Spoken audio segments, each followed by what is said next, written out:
Our council meeting to order for Tuesday, August 19th, 2025. It is 6:30 on the dot. Ms. Monroe, if you'd like to call the roll. Mayor Don Barnard. Here. Tiffany Hollis. Here. Ryan Green. Here. Dave Seelan. Here. Jeff Barr. Present. Wes Coble. Here. Bob Orsini. Here. Is that everybody? Yeah. Okay. If we could please stand for the invocation and the Pledge of Allegiance led by Mr. Barr. Let's bow our heads. Let us take a moment to pause and reflect. Gracious and loving Creator, we thank you for the opportunity to gather here this evening in service to our community. We ask for your guidance and wisdom as the leaders of Johnstown come together to make decisions that will shape the future of our town. Grant each member of this council clarity of mind, fairness in judgment, and compassion in heart. May their discussions be thoughtful, their debates be respectful, and their actions be just. Bless the people of Johnstown, our neighbors, our families, and friends. Watch over those who serve and protect us, and help us all to work together in the unity for the common good. May this meeting be conducted with integrity, humility, and a shared commitment to the well-being of all. Amen. I pledge allegiance To the flag of the United States of America and to the republic for which it stands, one nation, under God, indivisible, with liberty and justice for all. Thank you, everybody, for being here. We received the agenda on Friday. Does anybody have any changes they'd like to make to it? Hearing none, what is the will of council? Motion to approve is written. Second. Are all in favor? Aye. Okay, so we decided a couple months ago that we wanted to start honoring our past for this town, who has made this town what it is today. So tonight, we would like to call up former Mayor Rife.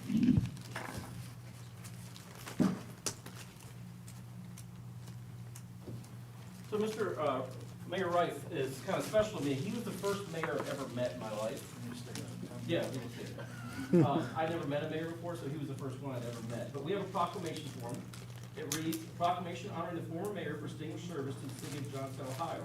Whereas beginning in 1813, when the village of Johnstown was established, whether elected as mayor or appointed as mayor, many citizens gave their best of themselves to bring to fruition their visions for Johnstown to grow and prosper as a community. And whereas former Mayor Kevin Rife served the city of Johnstown as mayor from 2004 to 2005, and then from 2008 to 2011, you're crazy. And whereas our former Mayor Rife served the city of Johnstown with distinguished and outstanding service to its citizens. And whereas former Mayor Rife's service to the city includes many worthwhile and lasting accomplishments, too numerous to name individually. And whereas former Mayor Rife's outstanding service to the city of Johnstown reflects well upon him and the Johnstown community that he led for so many years. And whereas Mayor Rife is hereby honored for his dedication, time, and effort, along with leadership and dedicated service to the citizens of the city of Johnstown, Ohio. And now therefore be it proclaimed that I, Mayor Donald Barnard, on behalf of the Johnstown City Council, call upon our citizens to celebrate the dedication and commitment of former Mayor Kevin Rife and all that he gave to our community and for what we have today. Thank you for your incredible service." Thank you very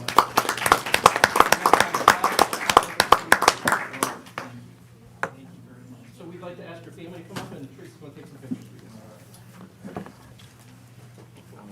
And you're welcome to say anything you want to. I'm good.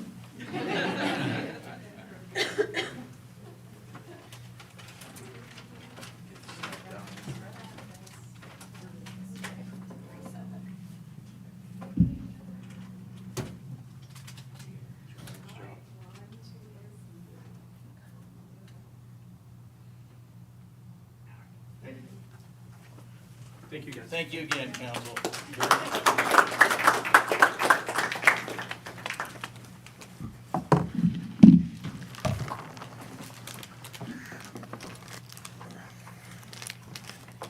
Okay. Ms. Monroe, did we receive any citizens' comments for tonight? No, sir.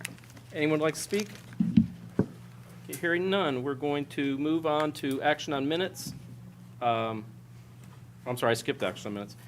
So we'd received the August 5th minutes for 2025.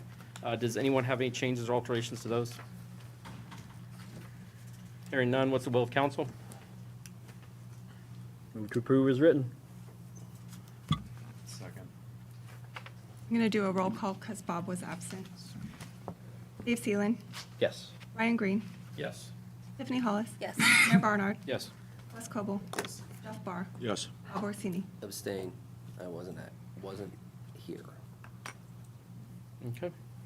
Next, we have a presentation from the Ohio EPA. I think Jack is going to welcome. Start here.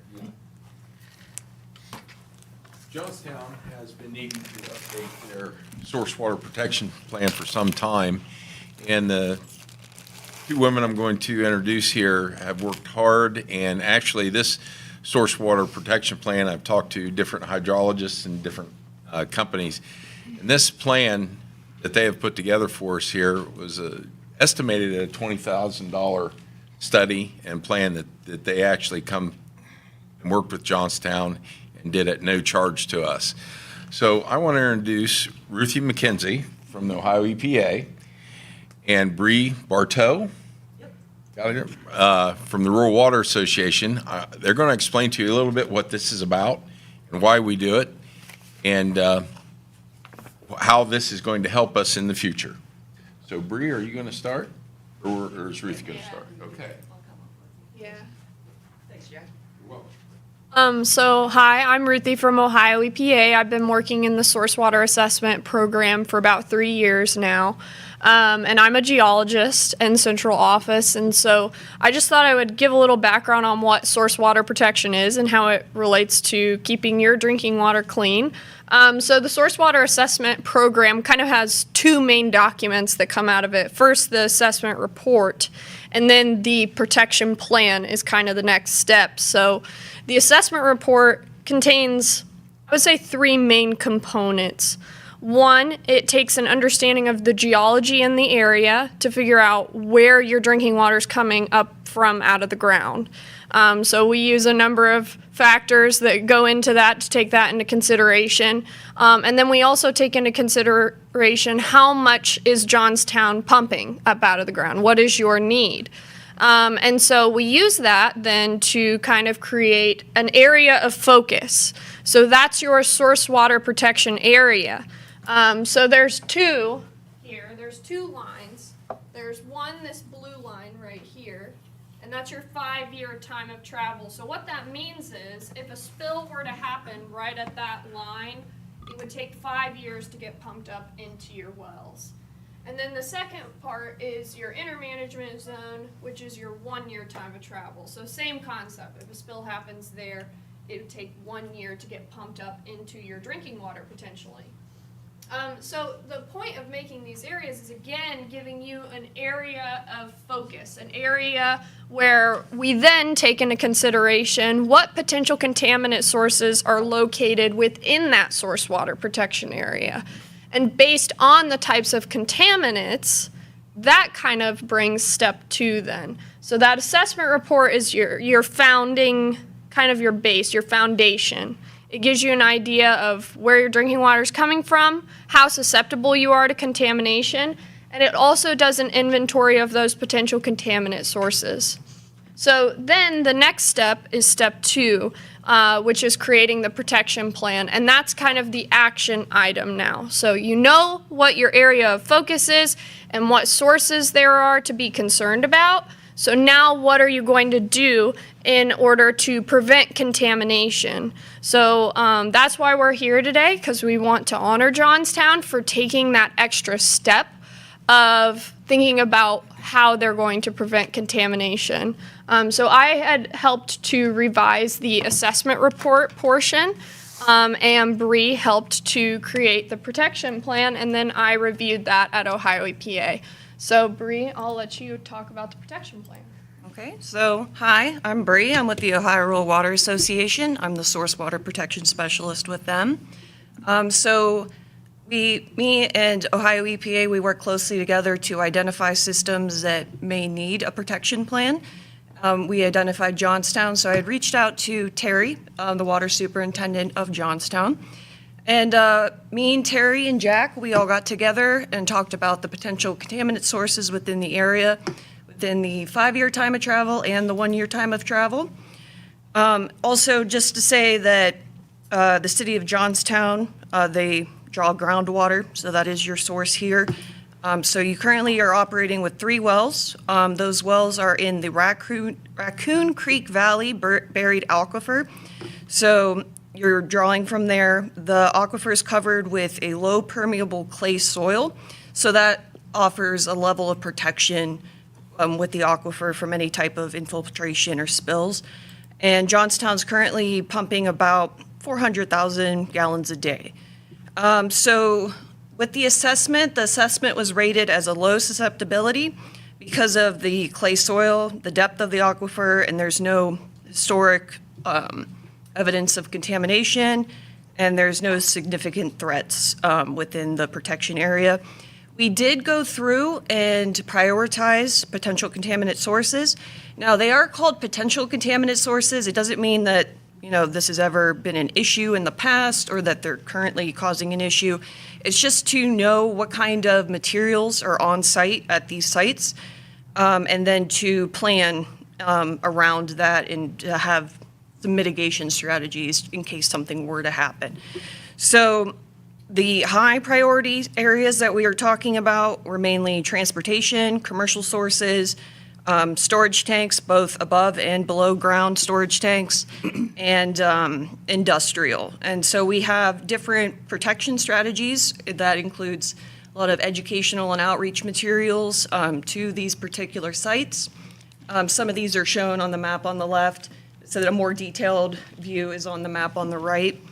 And so also we did the low priorities, so that would be like municipal sources, residential, and agricultural. So all of these things have very different chemicals involved in them, but any one of them, anytime that there would be a spill, you're going to have a risk of some type of contamination. So having the education of what to do in case of a spill is critical to, mitigate that and to ensure that drinking water remains. Oh, thank you. So some parts of education, we have a brochure for residential residents and also just commercial in general. So this brochure just has a couple tips for homeowners and anybody living within the protection area of things that they can do to help mitigate, their impact to the watershed. It also includes a basic map. It doesn't list all the contaminant sources. It just shows relatively where you're at in the protection area. So this is one piece of education that we have. We also include, with the Consumer Confidence Report, some information there about source water protection. And then we're also looking at installing road signs for the transportation to alert drivers and motorists that they are entering a drinking water protection area, and what to do if there was an accident to report the spills.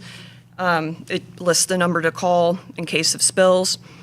And we're also, Johnstown is interested in offering plant tours to, the local schools or anybody that could be interested in a plant tour once they get their upgrade. But we also have letters to send out to these businesses within the protection area to alert them that they are within the area and, ways to establish communication with the drinking water plant and also to report anything that may have happened. So this is the plan itself. There's also a digital copy.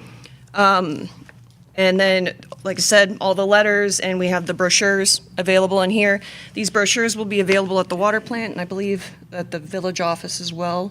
I think Getting that work through, what we're going to mail out, what we're going to send to the factories. Yes. Yeah, so that is an ongoing implementation project. And then also, there's many of these maps that have been printed off. So these will be available at the drinking water plant, and also we're planning on working with the local fire department just to make sure that, all emergency first responders are aware of where the protection area is in case that, there wasn't contamination, there was a spill, so that the drinking water plant can react in a timely manner and to ensure that there's clean, safe drinking water for everyone. So this is a really important first step, the source water protection. Like I said, it's easier to protect your drinking water source than it is to treat after the fact. So knowing where these contaminant sources may be really helps out the drinking water plant and, you know, the community itself. Like I said, having clean drinking water is critical for life, for your economy, you know, businesses, industrial in the area. So it's really great that Johnstown was interested, and they have been, you know, really good and working. We're all working together to protect the drinking water of Johnstown. So I said I just want to thank Jack and Terry at the water plant and all the water plant staff, you know, that doing good things for the community. So. What is, in your view, what is the most concerning contaminant source here in Johnstown? And I would say that we had decided after, you know, we all talked together, I would say transportation, just because the amount of traffic that comes through the protection area. So, and you have a lot of like heavier traffic with like semis and tractor trailers coming through. A tractor trailer spilling over or something like that? Fuel spills, yeah, any type of chemical spills. I would say that would probably be the biggest one. So having those signs erected outside of the 5-year time of travel, so when motorists are coming in to the area, you know, it says you're entering a drinking water protection zone. You might have seen those just on your drives around. They said, so getting those put into place, that way that they know that if there was an accident or say like truck hauling a tanker tips over or whatnot, you know, that they are aware that they're in that area and they know to call and report this spill. Also, that gives first responders, you know, an alert to contact a drinking water plant. I think one of the biggest fears that communities have is they find out so many years later that this industry was polluting the ground. Do you see any of those industries that we have here that could have done that in the past, or you feel pretty good about the industries we have? Me personally, after looking at the history of the area, I didn't see anything of concern. You know, I know that's always, you know, a worry, something that might have happened historically. I didn't see any indication of that. I can't say 100% though myself. But that's another thing with just establishing communication with, like, especially industry, and any type of like commercial business that may have chemicals, you know, that would be of concern, like oils, gasolines, heavy metals. Just having that line of communication open, so, you know, they know to report. And just a simple like, hey, you know, this is us at the drinking plant, you know, we'd appreciate it if anything were to happen, you let us know. You know, just. Do any of these protection areas, once they're identified or they are identified, is there any regulatory requirements of, say, like a gas station, that because you're in it, you must go above and beyond whatever they have to do for the EPA already? Oh, I can answer that. Do you want to? Yeah, Okay. so there's a number of regulatory, so one thing that's not listed on that map, usually because it doesn't come into play when it comes to source water protection necessarily, is that all groundwater wells have what's called an isolation radius. So when you apply for a new well and you go through a well siting process, all wells have assigned an isolation radius, and that's based on their pumping rate. So Johnstown, you know, they're a bigger community, relatively. So they have a 300-foot isolation radius. So there's a number of rules when it comes to isolation radii that no potential contaminant sources are allowed to be placed within that isolation radius that weren't already identified on this assessment report. You know, there are some minor exceptions of, like, if it's right next to the water treatment facility, we can discuss that. That could potentially be located there. But other than that, no potential contaminant sources are allowed to be located within that 300-foot radius, and inspectors will enforce that. When it comes to source water protection areas, honestly, there aren't a lot of regulatory things. We recommend that individual cities and villages implement ordinances.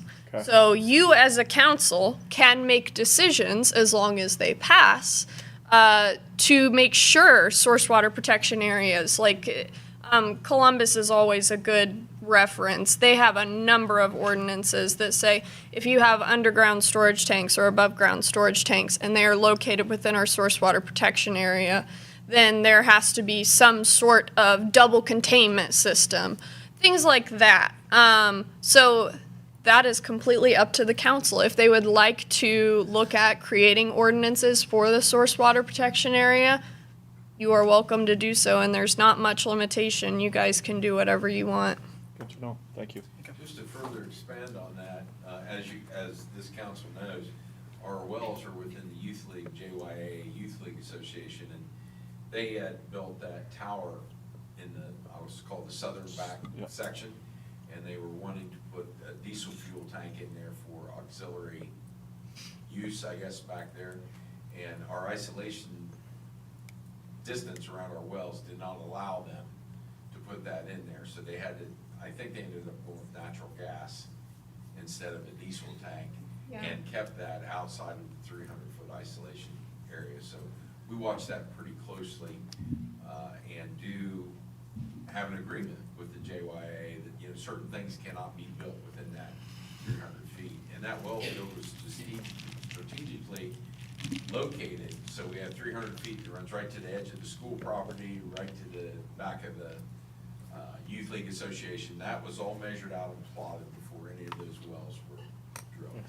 Yeah, it is required that when a new well is installed, that the public water system owns all of the property, or if they don't, they have to get an easement from the people that own the property that the isolation radius would be located on. So J4, that you know we've drilled, but is not in operation, we just drilled it, it actually had to be moved 5 feet from its original placement to maintain our 300-foot isolation. They come out, the EPA inspected it, they said, on our measurements, you're 5 feet too far this direction, so we had to read it.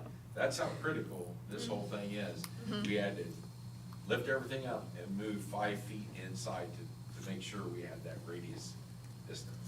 I don't want to get too far in the weeds, but you said that there is some exceptions on that radii. Not you, it's like a historical, like, for example, before we had that rule, I don't remember exactly when that rule was set in place, but, you know, if something was there and a well was drilled and it was a public water well from, you know, all the way back in the 60s, and something was already there, that would be the kind of exception. Those kinds of I exceptions. can give you an exception that we did have there. As you know, the Youth League has a food stand and restrooms in the center of their wagon wheel baseball fields. That sewer line had to be upgraded to a water pressure line instead of your standard SDR 35 sewer line that you would run anywhere else. So the exception was, they could have that singular sewer line there, but it had to be brought up to 3 times more than its standard Understood. capability. Yeah. So that was an exception to the rule to make this well field work out. But Yeah. we had to take precautions to put it in. Okay. Yeah, and we even only usually make exceptions like that with like a very established well field, which Johnstown is. So we need to see some sort of record of there being no E. coli detection in the past, so that we feel more comfortable knowing that in the future you guys wouldn't have an issue. And then also the addition of the water grade line piping. Okay. So. Well, thank you guys very, very much. Thank So you. at this time, the EPA has a certificate. Mayor, if you would come down and accept your certificate, and Tracy, if you could. Center, breathe.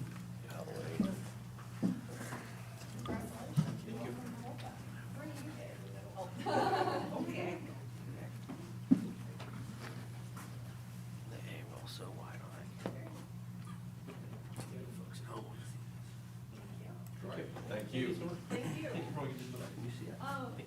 you. And one more thing I would say too is, you know, a protection plan, one thing we like to say at Ohio EPA is you have your protection plan now. And it's all written, it's beautiful in a binder, but just make sure it doesn't sit on a shelf because it's most effective when those strategies are implemented. And my last comment would be that that Ohio EPA's grants for source water protection are reopening on November 3rd. So many of the things that were in your source water protection plan, we can fund each strategy up to $20,000.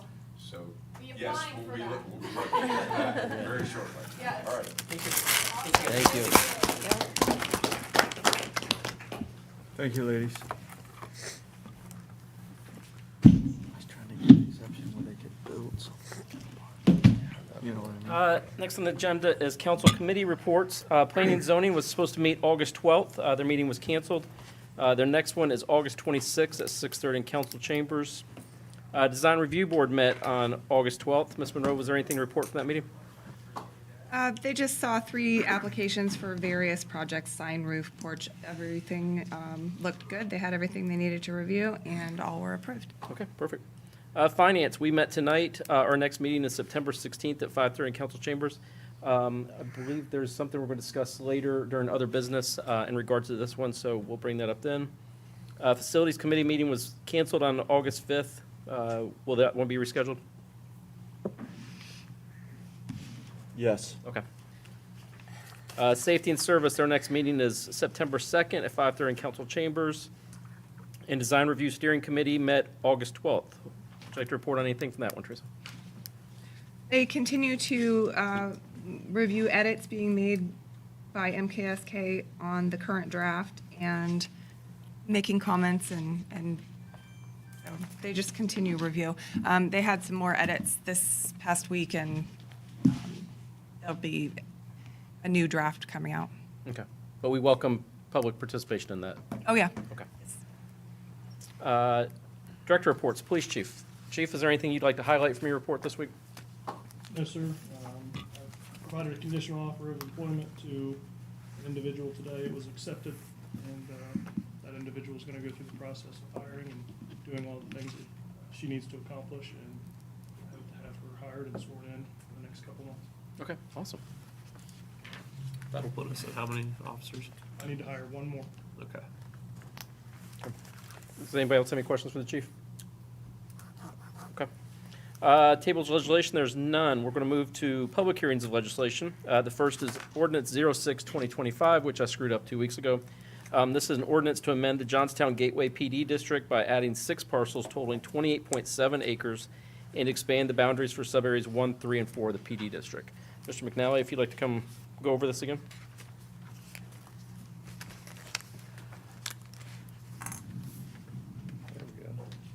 Oh, thanks. Thanks for having me. I don't have a lot of updates for you right now. So I think just to recap, we are annexing additional ground along Green Chapel that's already been annexed in the city, and we want to rezone it. And we're moving some of the property lines to make some of the sites more marketable. And there's probably an additional annexation coming along Green Chapel to fill in that last missing tooth that we've kind of talked about. And then we've also talked about the LRE parcel and what we're doing to relocate the substation. Everything's going there, going well there. And then the last topic that we talked about last couple of weeks was how this impacts the residential, and we don't really know yet. But that's kind of where we left things last week or 2 weeks ago. Okay. So. Tell me, Go ahead. I'm sorry, go ahead, Mayor, if there's something else. Go ahead. I was asking a question. The LRE is going where again, please?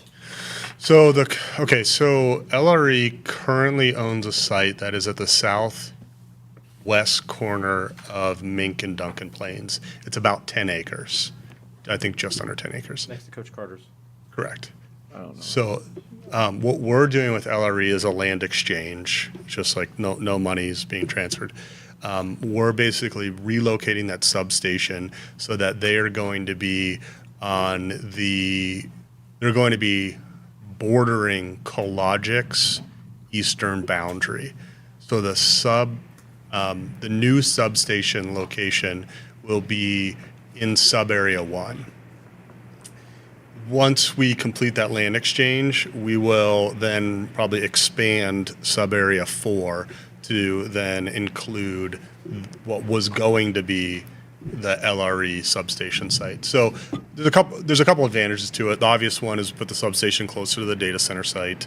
But the real benefit is we're taking a substation away from what would have been a prominent corner and getting cleaned up to be something that I think is more desirable. It seems to be a win for LRE, a win for the developer, and a win for the city.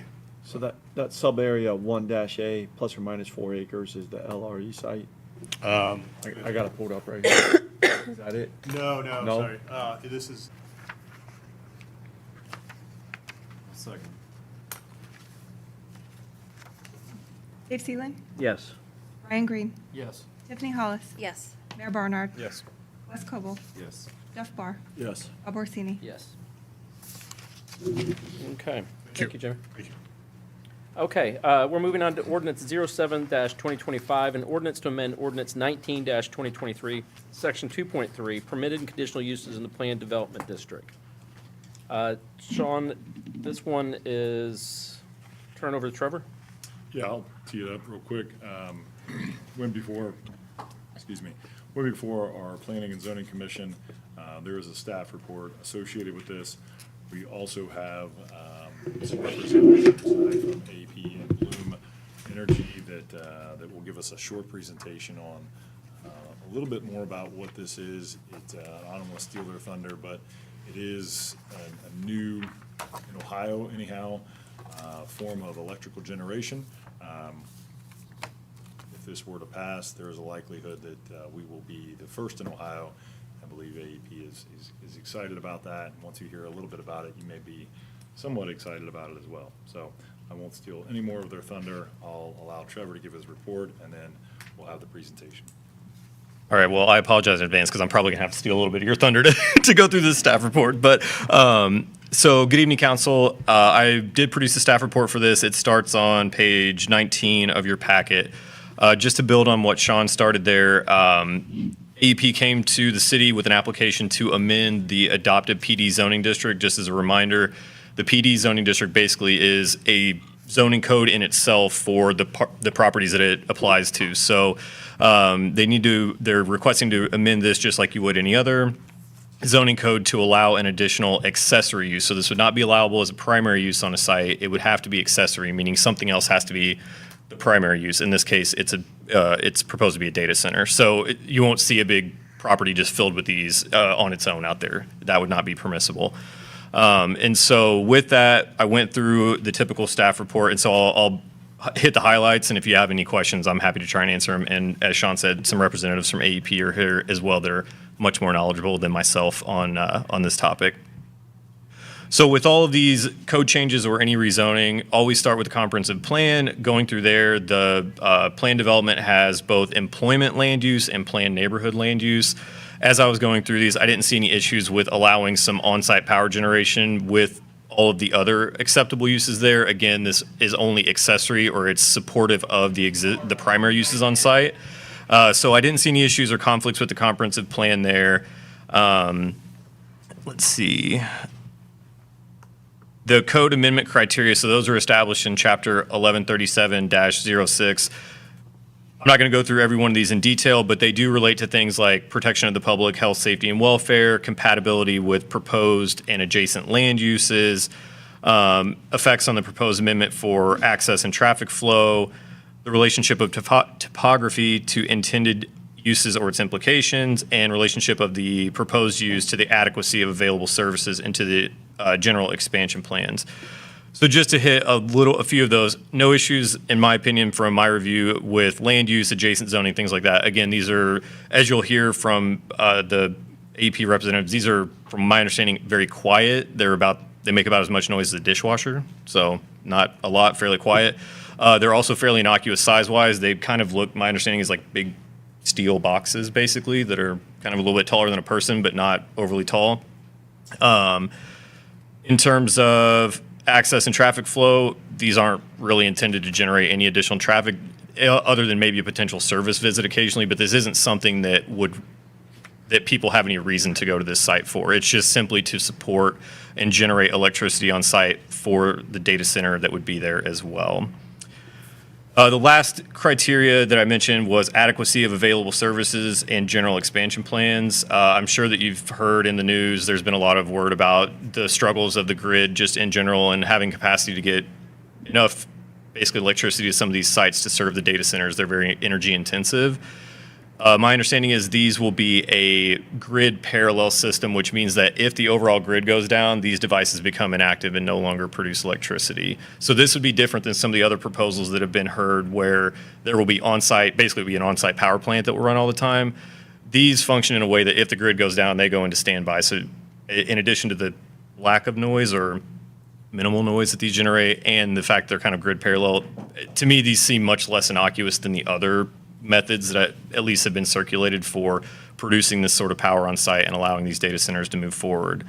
That said, in terms of where these can go on a site, they will continue to have to meet any accessory structure setbacks, any buffering requirements. So all of these sites are basically intended to be screened very heavily from the road. It's more or less not quite as intensive, but similar to what was done at Intel with berms, plantings, fencing if needed, things like that to really, from the street, these are intended to be kind of innocuous. You really aren't intended, not just this device, but the PD itself was intended to be that way. So whether it's this or any other use that's allowable, there's extensive screening and buffering requirements that will have to be met by this or anything else that goes on in the PD. That's the high level. I'm happy to answer any questions, and I know that, again, you'll learn a little bit more from the equipment themselves from AEP, and I'll stay, but I just wanted to offer to answer any questions that I can beforehand. Anybody have questions for Trevor? They may answer my questions once they get up here, so I'll wait. Yeah. Thanks. Thank you, sir. Good evening. I'm the AEP project manager for the fuel cells, and Kristen is from Bloom as the representative to talk you through the technical pieces of what fuel cells are, and together we'll answer questions that you guys may have. Good evening, Council. My name is Kristen Grillo. I'm from Bloom Energy. Maya? Yeah, can you guys hear everything? Everything Oh, good? you think I'll tap it real quick for me? Good? Sorry. That's more for the home viewers. Oh, okay, cool. So, yeah, the point of this presentation is to introduce the fuel cell technology that we're pretty much here to discuss tonight. So we're going to just do a quick presentation, and I'm going to go through slide by slide. If you want to stop me, and if you have a question about any particular slide, or if you want to just answer at the, ask questions at the end, it's up to you. I'll leave that. I'll let you decide.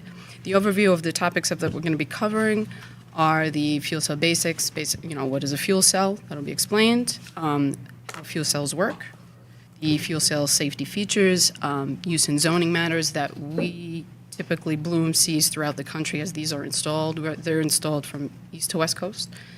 I've included a few site photos of some completed sites that we have, so you get to see the aesthetics of what these look like once they're built. Oh, see, sorry. Sorry, is that better? There we go. Sorry. Okay, so fuel cell introduction. The Bloom Energy fuel cells convert fuel into, in this case, natural gas, into electricity through an electrochemical process without combustion. There's zero combustion, providing 24/7 baseload power. The fuel cell itself consists of three parts. It's an electrolyte, an anode electrode, and a cathode electrode. And on the next slide, we'll get into that breakdown of what that looks like. The electrolyte is a solid ceramic material made from special inks that coat the electrolyte, which is a key proponent to the electrochemical reactionary process. That's what causes the electricity without combustion. The fuel cells are designed for modularity, similar to building blocks. Any number of Bloom systems can be clustered together in various configurations to form solutions from hundreds of kilowatts to tens of megawatts. Noise levels, as Trevor had pointed out, they're relatively quiet, but noise levels are approximately less than 65 dBA at 10 feet away, and this obviously will diminish as you distance yourself from the fuel cells themselves. Question. Yes. Sorry to interrupt. Okay. I see they're put together. So the 65 dBA is one? No, the facility itself. The whole, Yes. regardless of whether you put 10 of them together or 100 of them together? Yes. Less than 65 dBA at 10 feet Yes. away? What causes, so basically what the noise level is coming from are these it's like a fan that helps keep the systems, these operate at very high temperatures. Right. So when electricity is produced, the fans are in there to pretty much keep the systems, the temperatures regulated. Okay. So that's what you're So hearing. the fan is creating the deviation? Right. Okay. You're welcome. Water usage is only used during initial startup of the fuel cells to produce steam and stabilize the heat while the fuel cells are producing the electricity. There will be no water used during normal operations. So pretty much, if there's any concern, because I got a little nervous when I heard EPA talking about water, it's that water being introduced into the fuel cells is solely at startup, and unless the fuel cells were shut down for any emergency reasons, which occasionally can happen for safety reasons, and had to be restarted up again, then the initial process would start up again. But that's relatively rare. The fuel cells would have to be shut down for a significant amount of time. How much do one use at the initial startup? Water, approximately. It's one, we go by it's about 0.08 gallons per minute. So it really depends on the size of the system. Trying to think for over a megawatt installation that we had in Connecticut, I think it was roughly around, for startup, it was 2,900 gallons approximately for that kind of installation. Then that thing just keeps running, and it doesn't use additional water after? No, once it's producing electricity and it's fully started up, the water is no longer being used. But it doesn't start and stop, start and stop, start and stop? No, it's continuous until the process is complete. So if you will, it's kind of a one-time use for a megawatt, 3,000 gallons of water. There will be additional water needed if the load gets too low on the equipment. So if the load goes down to below 20%, I believe, then additional waters will need to be pulled. But it just depends on, the system is designed to be at base load, running 24/7, like Christine Right, had said. right. But the It's not usage in- is never greater than the amount used for startup. Is that correct? Correct. Okay. And this is the nitty-gritty of how the fuel cell itself works. So what you're seeing here on the top right side is the fuel cell broken out and what it actually looks like. So on the anode side, you have the natural gas coming in, that's your fuel source. And on the cathode side, you have your oxygen ambient air source coming in on the bottom side, which the oxygen ions react with the fuel, natural gas, in the fuel cell to produce the electricity. So that's what pretty much the fuel cell looks like broken out into those elements.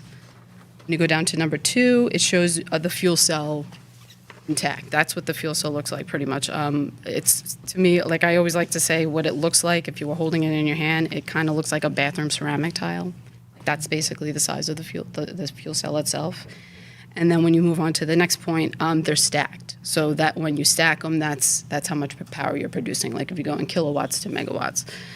And then that stack is placed in the power module where all the action happens. That's where the chemical reactions happen. That's where the startup will happen. And that's where the electricity is basically produced and exported. And then the next portion is the modularity aspect, where you're building out the energy servers to create based on the baseload power that is needed. So, ranging anywhere from, 65 kilowatts to tens of megawatts. Is the intent that this area is in will be full of these stacked modules? Do you mean the larger zoning district? Yes.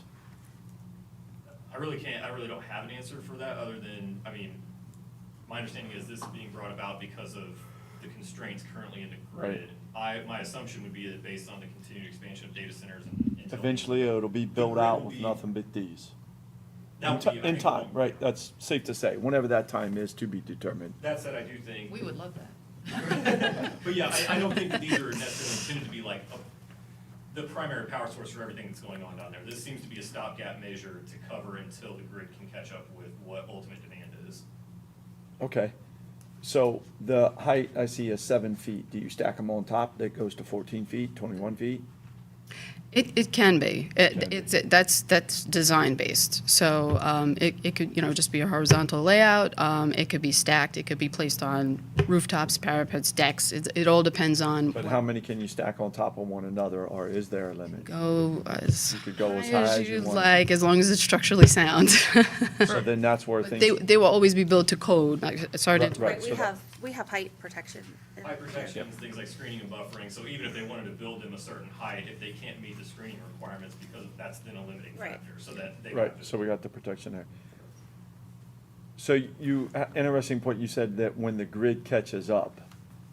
And these, That's an assumption, that's maybe a question for AEP, I mean, They just got their tariff, data center tariff, it should help. so it eventually catches up, and then these fuel cells would probably still stay on site? So the way we have our contract set up, the customers come to us and say, we have a power need. We Okay. say, this is a solution that you can use. If they agree to contract with us, then we will contract and work with Bloom Okay. to come up with a design solution for the area that they have and their power needs that they have. Okay, And then those contracts are set up between the customer and AEP for a certain term.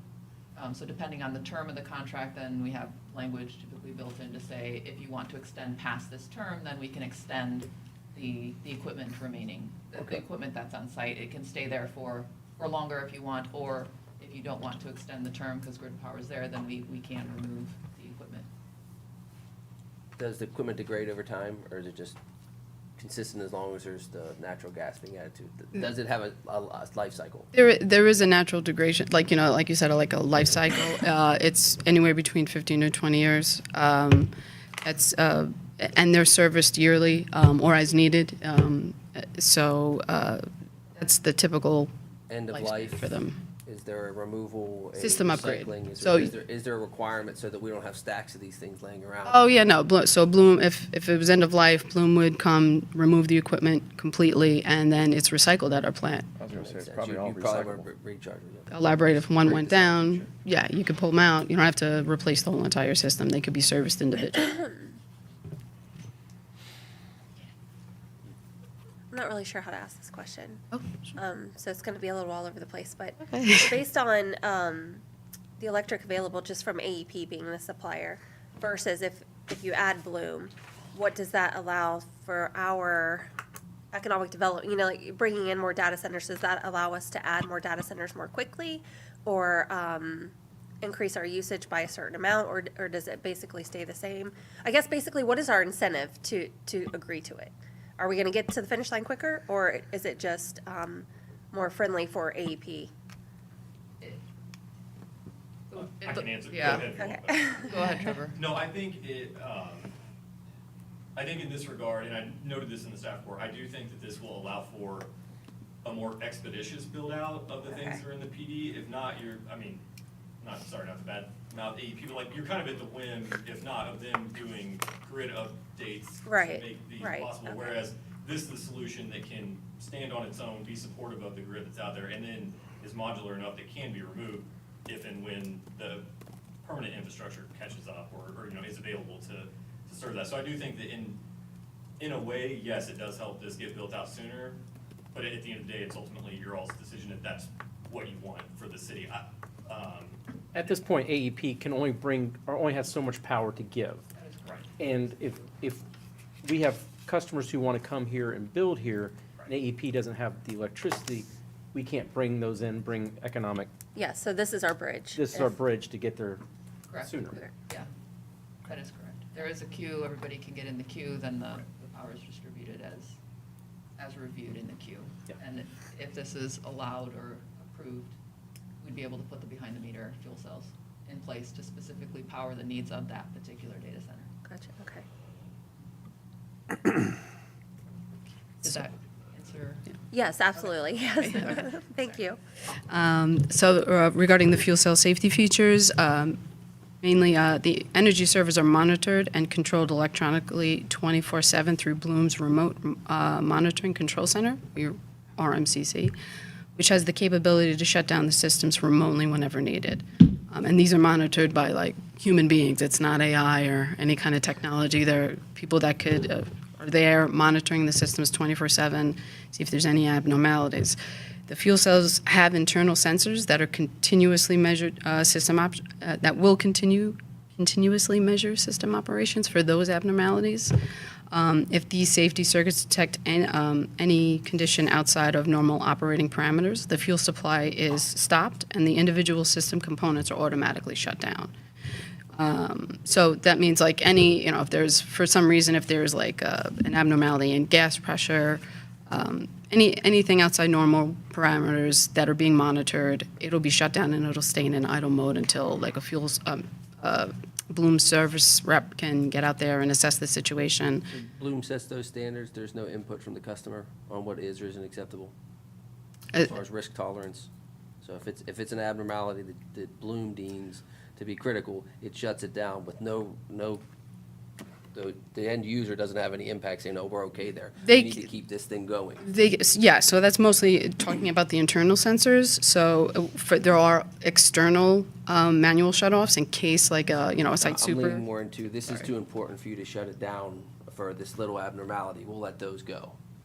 Right. I mean, it's not like letting it go. No, it's not like. Bloom will set. He doesn't want to have the customer have too much influence. The user Right. No. Yes, I Bloom sets apologize. the- that's what I'm Yes. looking for. Yes. Bloom will set that standard. I don't know who a customer is, Sorry or that- maybe, I don't know, but just, No, of I want to course. make sure that the system is protected within itself by its manufacturer, not anyone who potentially has different goals. Yes, absolutely. Bloom does that. And to elaborate on that, it's a good point.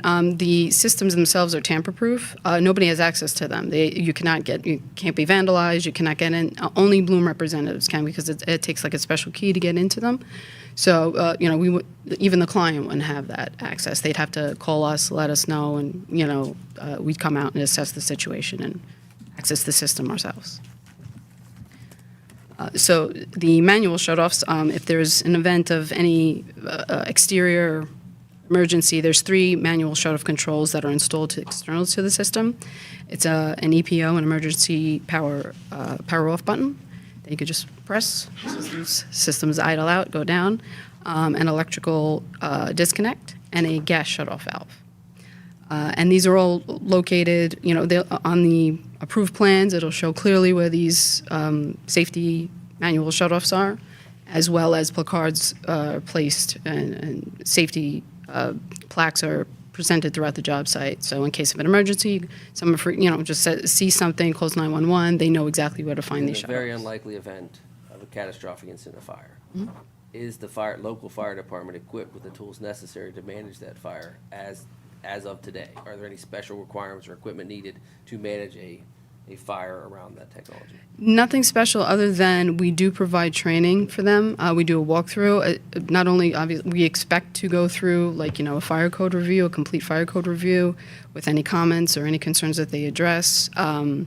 And when the systems are installed, we offer training and a walkthrough. of the site. I'm more looking at, would us potentially approve something that puts a burden now on the township fire department because they have to acquire equipment to manage? No, these things are going to be built to fire code, so we're building according to their Water standards. is acceptable to extinguish? Yes. Okay, I should- it's really what I'm looking for. Chemical reactions and chemical fires, kind of. And just to elaborate again, it's like you got the presentation ahead of time because I feel like the stuff I'm leaning into. So with that said, yes, the fuel cells are compliant with all applicable codes and governing regulations, specifically NFPA 853 and CSA FC1, which is a proponent to stationary fuel cell power systems. So those are pretty much our big governing reviews. And anything, again, when we go through all local, these are things are built to local. We're very, very, what's the word, strict about like having this built according to how the town sees fit, their code. Like, doesn't matter if we disagree or not or something like that. It's very rarely that we ask for like a variance to the design. A variance request would be like if, we're encroaching in the setback requirement, like 3 feet or something like that, but that's as far as we would go. And and to discuss some use and zoning matters. So to touch about across, how these are built from east to west. The fuel cells have been classified as an accessory use equipment installations throughout the country. They're considered subordinate and incidental to the primary use to which we install. They offer significant flexibility within an installation area due to their modular design and high power density, allowing for placement to be close or directly at the point of the use. So they offer significantly more space efficient than other renewable energy sources like solar or wind. For example, in comparison to solar, 1 acre can support a 10 megawatt fuel cell installation, whereas a solar farm can require 40 to 50 acres of the same size. We think they're attractively encased for aesthetics. They look pretty good. I mean, you could put these, I like this picture, it's like next to an exterior, like outdoor cafe, and they look pretty good. Nobody really seems to notice them. The fuel cells can be installed in a variety of locations, such as like urban areas, rooftops, due to their small footprint and minimal impact on the environment. And these are just a couple of site photos, like I mentioned, just to show like pretty much what a completed installation looks like. The left photo is an AT&T facility in San Jose, California. I believe that's just over a megawatt or so of an installation. That's a site that's in a parking lot, a public parking lot. So we got some protection bollards, we got some landscaping on the other side to screen the fuel cells a little bit from those parked vehicles. Again, so the public can walk around these safely, tamper-proof, cannot get into them. It doesn't matter what kind of naughty kids want to try to climb on these things, they're not getting in there. And the photo on the right side is a 10 megawatt Apple installation at their headquarters in Cupertino, California. So these are just to give you some ideas of how they're designed, they're built, how they look and function. So I hope they're helpful. Questions? Yeah, once the cells are spent and they're replaced, what's the timeline for them getting off-site into the recycling plants? To pull them off-site, a few days, and then they get sent to our plant in Delaware for recycling.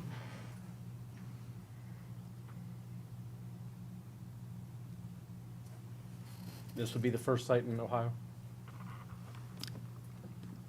We are in the process of filing 2 much smaller installations for Conagra Supermarket in Troy and Archbold.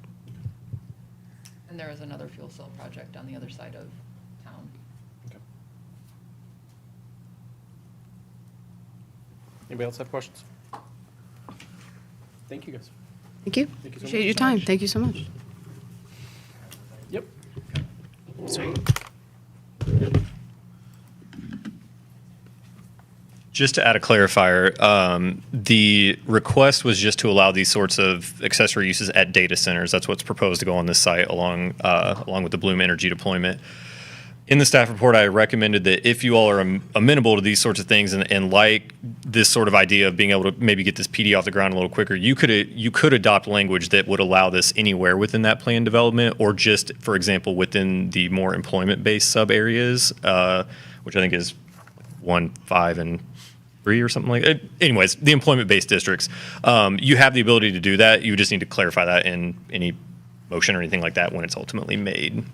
And the reason that I say that is the PD allows for other, not as energy intensive uses, but other energy intensive uses that could benefit from that. And after going through, after having the discussions with Bloom as we were developing the staff report and that, and seeing the photography that they had of these being implemented on buildings themselves, I felt like it is an option if you're interested in it, that you could expand it to be allowed within the entirety of the PD, not just tied to data centers, which is what's been proposed currently. So just a thought. I'm interested in that, just need to read some more about it. Absolutely. Does council have any questions for Trevor? You know, I mean, perks of being on zoning, I got to see this before and ask all my questions before, but it's kind of tough when council's just, they get the information and they're taking a look at it now for the first time, very brief, and they can't look anywhere else and see where it's been done. So I think taking it slow, we are, theoretically, we are allowing it in the city, but taking it slow, seeing how it works out, taking the projects as they come.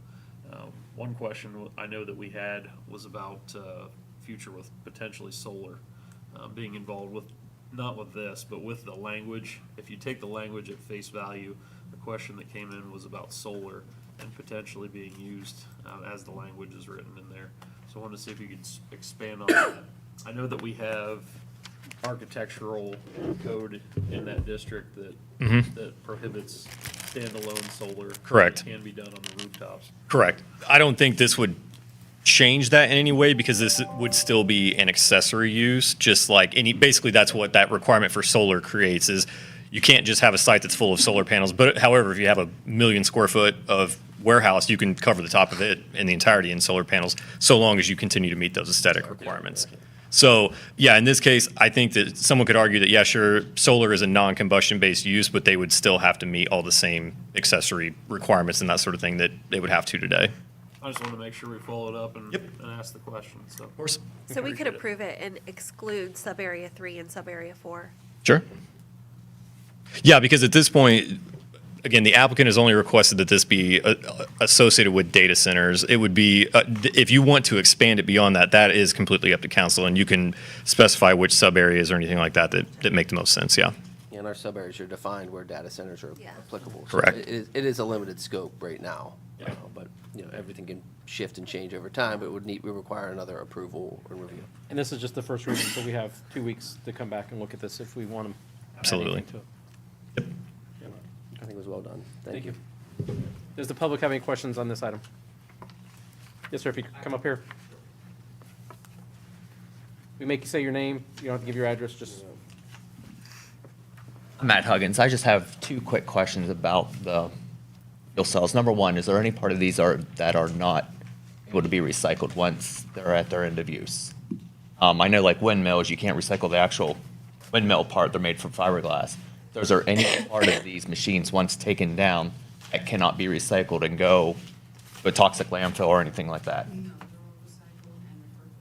Okay, one other question was, what impact on our natural gas supply will these have? For example, an average 3,000 square foot home that's class 3 energy efficient uses about 100 CCFs of natural gas in a month at about 25 degrees, 30 degrees.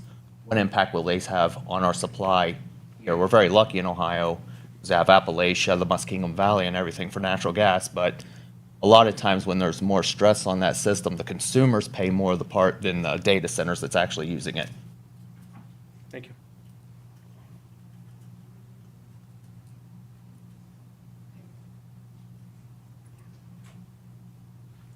Are you talking about capacity or pricing? Capacity, what's it going to do to the supply? Our capacity and pricing kind of hitched together there. So from the capacity standpoint I mean, this goes, speaking generally, I mean, each data center. Miss, no one at home can hear you without the microphone, I'm sorry. We get complaints. Yeah, they say we can't. We can hear you, but. No, so speaking generally about the fuel cells and needing gas supply in general, each project is reviewed from a capacity and capability perspective on an individual basis. So each project is assessed on how we can get gas to the facility without impacting the current use that's in each of the areas. So it is assessed on a case-by-case basis, not just, and if additional capacity needs to be brought in, then new pipelines will be built in order to maintain the current supply that is being used by the residential and district areas, if that helps to answer your question. I guess a better way to phrase this would, I'm a car guy, so think about like gas tank. If I want my car to produce 500 horsepower, it uses so many gallons of fuel per hour. If I want this fuel cell to use its full capacity, just one of them, how much CCS does that fuel cell use a month? I don't have the statistics for one energy server or how much gas one. Kristen, I don't know if you have. I think we'd have to get back to you and the council on one kilowatt or 1 megawatt of fuel cell, how much it would actually need from a gas perspective, in order to answer your question completely, to keep it general and not project specific. Okay. If you get us that information, that'd be great. I can email it to Sean. Perfect. Okay. Does that work? Perfect. Any other questions from the public? Okay. Thank you. So this is ordinance 07-2025. This is the first reading. The second reading is September 2nd. Is that right, Teresa? Yes, this was the advertised public hearing tonight, so you'll vote at the next meeting. And the public will have more time to have any comments at the next meeting. We're moving to resolution 2025-33, a resolution authorizing the city manager to apply for, accept, and enter into a water supply revolving loan account agreement on behalf of the city of Johnstown for construction of water facilities, a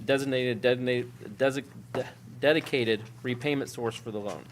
Sean, I'm going to turn this over to you. Sure. This means we must be getting closer to getting our plant built. Yes, we're hopeful to start breaking ground here really soon.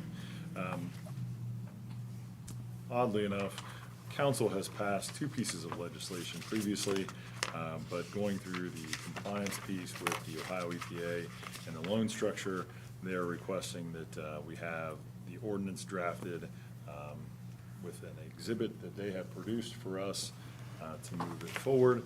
Again, we passed legislation, correct me if I'm wrong, Teresa, in 2024. And in 22. And in 2022. 2024 had the price associated with it. Nothing has changed.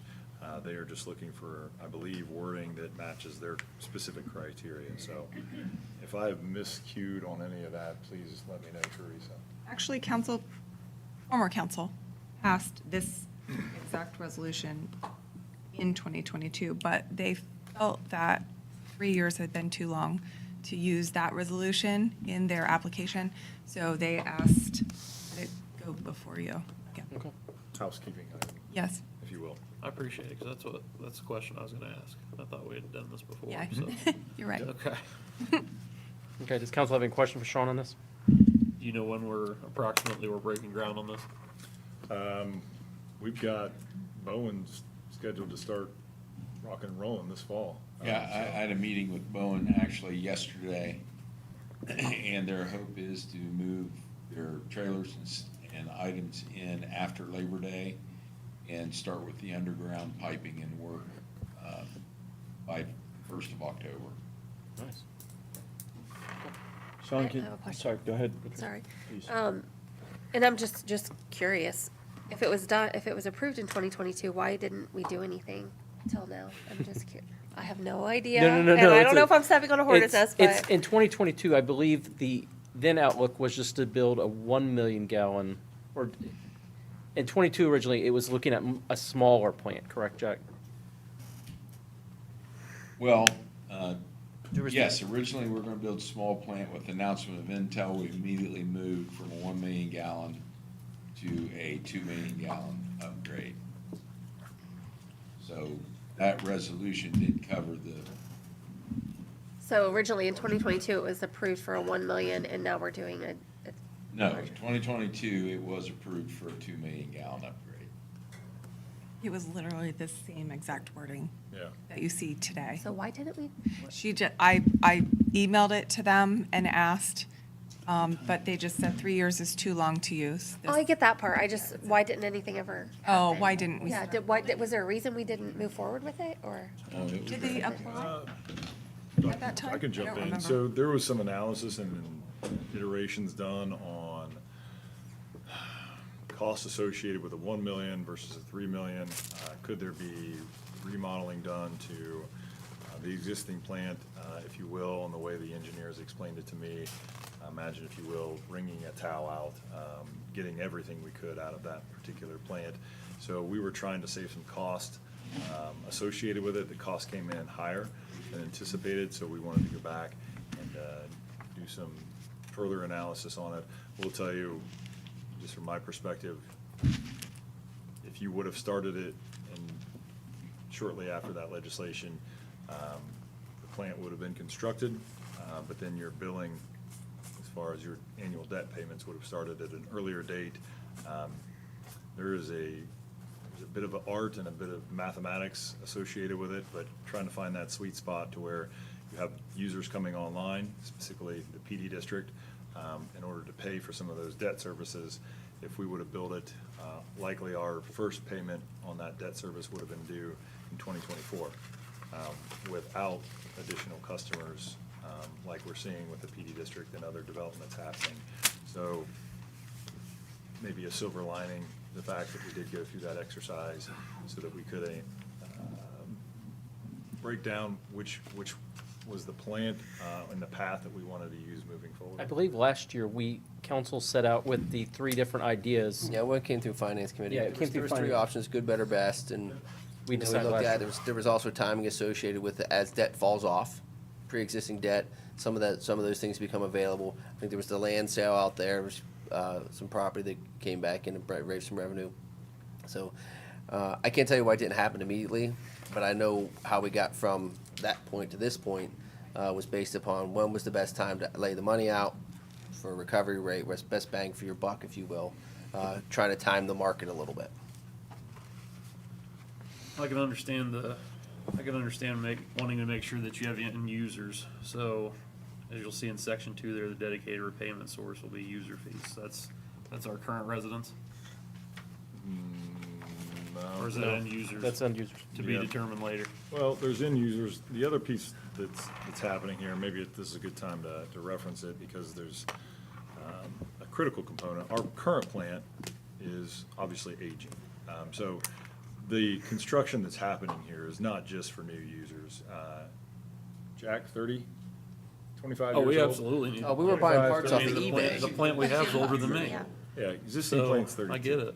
So you're gonna have to do repairs. So part of the cost associated with this, part of what we're doing here is to repair and replace the old plant. And in conjunction with that, we're adding capacity. So when we're talking about who's paying for this, well, obviously, current customers are paying for it because we're renovating an old plant that's outlived its life cycle.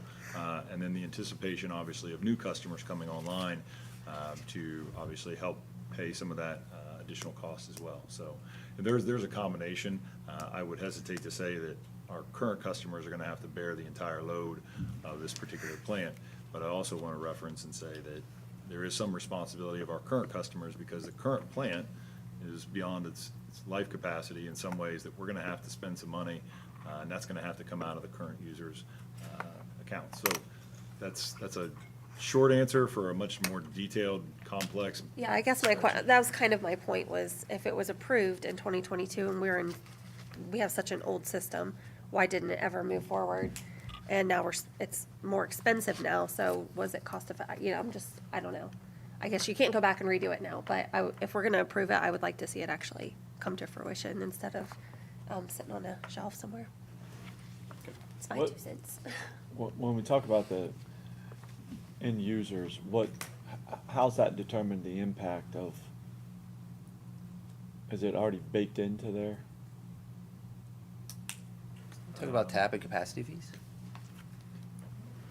I want to make sure I understand your question So correctly. if I pay $100 today in the existing plant and the new one, I know we have I think it's an automatic, based on previous ordinance, of a 5% increase that would take effect January 2026. Is it going to go up any more than that 5%? I think a previous council, 2020, they passed an ordinance that increased the water rates at a 5% annual rate structure. So I think that was for what, 10 years? I think it goes to 2030. 2030. So Is there any additional? Would there be additional ask? Hopefully not. If you got a crystal ball that has all the answers, I would love to have access to it. But these are based on pretty good calculations, but obviously we're projecting into the future. So there's a certain degree of estimation and I get when you say, a bit of art, right? You don't have a crystal ball, but from the information that we have, and a lot of it is on development of new users plus the existing, do you believe that, so the 5% a year is every year through and including calendar year 2029, do you anticipate, I'm just saying fiscal year 26 is coming up, do you anticipate that you would be coming to council to ask, I need the 5% plus another 1, 2, 3, only for fiscal year '26? I'm not talking about anything beyond that. So for fiscal year 2026, I would tell you I don't anticipate any additional requests. I can go back, I believe it was 2023, where inflation was moving quite rapidly, and I believe council did a 7% as compared to the 5% piece associated with that. If you go back to the 2022 budget, it'll show a deficiency in our budget to where our expenses were much higher than our revenues that were coming in. So in order to right-size that, an additional 2% had to be added to that. Now, I don't anticipate that happening in 2026. And then also with the Ohio EPA loan, you have to submit a market projection analysis that has a pretty complex spreadsheet associated with it. In that spreadsheet is baked in those 5% increases, but outside of that ordinance, there's no additional 5% piece baked into that. And then obviously you put in new additional water users as part of that calculation, and then it puts at the end of the calculation, anticipated revenues versus your anticipated expenditures. Right. And there is a deficiencies, and this is not uncommon for the first couple of years. There is a reason we have a reserve. TAPA capacity fees that Bob referenced earlier is associated with drawing upon that if necessary. So that's not uncommon, that's typical. And you have to show that those balances exist. And then as those users start to come online, then that equation starts to right side itself. If you want a copy of that, more than happy to send it to you. I'll probably need to sit down with you to go through it and explain it. I think you did this in a finance committee meeting several months back. And I think this is why it's important with the AEP thing today, that we're able to get these users on board and not have to wait for the power generation to make this all work out. And we're trying to use conservative numbers. I never want to see the city in a situation where we've got to have development that is not value added, but we're doing it out of a necessity to balance our water and sewer plant. That goes back to that little bit of art, little bit of mathematics associated with it. Again, you don't want to have to approve a development because you need to right side your water and sewer piece. So that's something that we are very, very cognizant of when we're doing our calculations. So we try to be on the conservative side, but again, it's a complicated situation. Sean, I remember that presentation when you talked about our fund balance, and I felt like it was 6, 7, 8 years, it's drop, and then a certain part come back up to rebuild itself. Found that helpful to understand, et cetera. So maybe at a safety and service committee meeting, that when it's maybe light, we could maybe get that on there and then let all of council know you're gonna go through that again. I found it helpful, and I think it would show what Sean's talking about, so that all of council has a good understanding that I took away from it all. Happy to do it. Yep. Any other questions? Okay, we have Resolution 2025-33 in front of us. What is the will of council? Motion to approve is written. Resolution 2025-33. Second. Excuse me. Could you open that up for public hearing? Oh, I'm sorry. Does the public have any questions or comments on this resolution? Okay. Thank you. Renominate? Make a motion again? No, I got it. I just wanted to make sure the public had a chance to talk if they needed to. Bob Orthini. Yes. Dave Seeling. Yes. Ryan Green. Yes. Tiffany Hollis. Yes. Mayor Barnard. Yes. Wes Coble. Yes. Jeff Barr. Affirm. Okay, we have Resolution 2025-34, resolution appointing a member of the Greater Johnstown Park and Recreation District Board of Trustees. So we interviewed a month ago. We were waiting on that point. As we know, the Greater Johnstown Parks and Rec is kind of doing a reorg, or we thought was going to need to do a reorg. One piece of that was they needed to bring in Monroe Township. They thought they were going to have to rewrite the bylaws. Based on conversations with the attorneys that the school has used and hired who reviewed this, they do not have to do this. So this morning, the Greater Johnstown Parks and Rec Board voted to allow membership to Monroe Township for 1 seat, The school would have 2 seats, and the city of Johnstown would have 2 seats. Is that correct? Okay. So as part of this is we have to agree that we're good with this, that we don't have any complaints about Monroe Township. So I'm asking you guys now if you have any, we have to notify the Parks and Rec Board that we have no problems with this, if that's, any objections? Okay. So there's no objections. The second part of this is that we just have to update the bylaws once Monroe Township gets added. And therefore, we can go ahead and do our resolution nominating our person to fill out our second spot. Does anyone have any questions or comments on that before we do that? Okay. So for resolution 2025-34, we had nominated Ashley Kuzner to be appointed to the Greater Johnstown Park and Rec Board for the term being August 15th, 2025, ending August 15th, 2027. Do I have a second? Second. Mayor Barnard, Yes. Wes Coble, Yes. Jeff Farr, Yes. Bob Orsini, Yes. Dave Seeland. Yes. Ryan Green. Yes. Tiffany Hollis. Yes. Okay. I will sign the letter and give it to you to give the send to the Parks and Rec, or can I just give it to you, Nicole? Okay. That we had no objections to the 1 seat, or to 1 area. That is all the current business. We're moving to other business. I had a couple items I wanted to bring up real quick while it's in my mind. So if you remember, we do the mammogram van that comes here and sits in the parking lot once a year or something, We haven't had it for a few years, but it used to we come. have. Okay, so Johnstown Lifestyle had invited behavioral health out of Newark to come set up at the farmer's market. We'd heard back from them in 2024. I think they had 60 people from all of Johnstown come visit their site in Newark for all of 2024. After having it here this year so far, they've had over 70 people so far this year come visit them. So it's getting them knowledge of people coming to visit. And they were asking if they needed to file a permit or do whatever to be able to set up in the parking lot up at the Opera House once a month or once every couple weeks or something, to be able to have people be able to stop and talk if they needed it.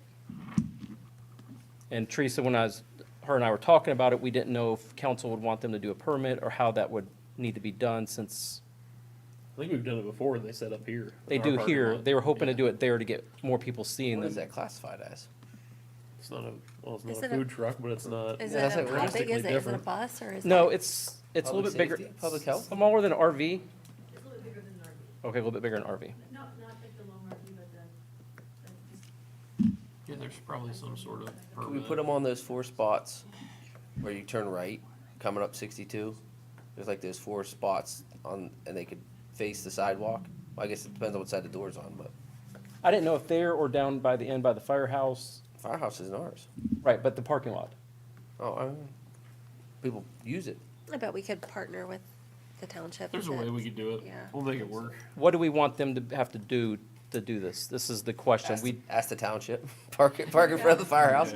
It would be a good location. Right, why not, right? But just to get more, and the more exposure for mental health, I think. I'm all for it, but I have no I like the idea if we could ask the logistically or, township, you just so know, it doesn't impact parking for the businesses. what has to happen. Unless it's, that way they wouldn't have to, I mean, they're not impeding on anything if they park in that, like the far left, like if you're looking at the firehouse, the far left side, it wouldn't Yeah. block any of the doors or anything, and you would see it really well from. Okay. I'd like to ask the staff to come up with some type of permitting. What I don't want to do is set a precedent that we have to defend if someone wants to claim they're like Yeah. them, which, you know, that opens, I don't like confusion or gray on stuff like this. So if there is a way to narrow scope, if there is a way to say, if you provide public health service for free, I believe, you know, you can ask for this permit or whatever that looks like. And their hope is, one of the hopes is that maybe some of these teens who are walking home might see it, having a bad day, what life can it save by having it? Well, and only if they want to be consistent. Yes. I mean, if they just want to come once in a while, I don't think it really helps. No. Someone's got to walk by something 5 times before they say, hey, maybe I'm gonna go in, so. Might be good to even have them sometimes at like get the trailhead. You know, get Maybe the back trailhead too. Fine. That would be good. So I will talk to the township. Teresa and Sean, if you guys want to think of how we can do this to protect medical things like this, but not allow everybody to be able to do it. We have zoning next Tuesday, we'll talk about it there again. Maybe on a school site? Or do we have zoning next Tuesday? It can be just a simple policy and Yeah. request form. Okay. Okay. That was one thing, so thank you guys on that. As you know, we have a new zoning enforcer person. In the past, our former zoning enforcer would get comments or items from different council members saying they've seen this, that. I think with us starting with a new person, I kind of want to know what is the source of where they should be coming up looking for zoning? Is it something that council should be reporting to them, hey, I saw this, or should it be complaint-driven? Should it be they're climbing over the fence looking for instances of violations? What does council want from the zoning person to be doing? What's the recommendation from the administration? The administration has always been, it's a complaint-driven. Is that correct, Sean? From a code enforcement standpoint, we obviously want to respect the codified ordinances that are in place. But we have limitations on staff and also trying to measure that with public outreach and also goodwill and good compliance, voluntarily or involuntarily. So what we've tried to do is we've tried to have it be complaint-driven, or if it's a glaring enough issue, obviously, we are not going to turn a blind eye to what needs to be addressed. Now, some things obviously are more visible than others. So if it's along 6237, those are more traverse. So unfortunately or fortunately, those are probably going to get more scrutiny. But driving through subdivisions, that is something that happens and takes place by staff, but not on a routine scheduled. It's 5 o'clock on a Tuesday, and I've got to do this round of situation. Also, we haven't been in the habit of trying to peek over fences, see what's going on in the backyard. Maybe there's a violation there, maybe there's not. Really trying to be a little bit more hands-off, and again, be more complaint-driven, but obviously if it's a glaring issue, we will definitely pay attention to that as we have a responsibility to. So that's where administration is at with it. Now, if there is a difference of opinion that it is telling us to be a little bit more Hands-on? Hands-on, thank you. Then we can certainly take that initiative and start to probably formulate a driving pattern that crosses each street, covers backyards, front yards, backyards of businesses, front yards of businesses, and things like that. So you give us the direction, and we'll do whatever you tell us with the resources and staff that we have. Mr. Mayor? Yes. It's pretty straightforward to me. That staff member reports to you, council oversees city manager, city financial officer, the rest falls under the city manager's hat. If a council person wants to report something, they're a citizen, they can report too, but it should be considered as such, not with any other weight or more or less than any other citizen reporting something. And if the process isn't, the council should go to safety and service, should come up with a better plan, bring that plan before the whole council agrees to it, we adjust accordingly.